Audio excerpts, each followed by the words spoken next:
In this tutorial, I will show you that how you can create a demo account in MT4 mobile app in just few easy steps.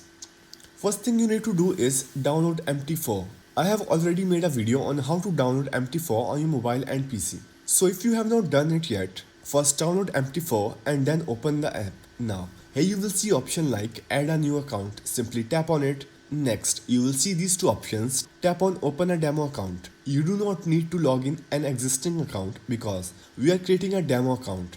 Now, simply find your broker. If you want to use any broker for a demo account, you can search for it. If you don't know your broker, simply tap on MetaTrader demo. After that, you need to enter your personal information such as name, phone number and email address. Now, set your account information, select Forex, choose your leverage and select your deposit amount. After that, tap on create account. That's it. Your demo account will be created successfully.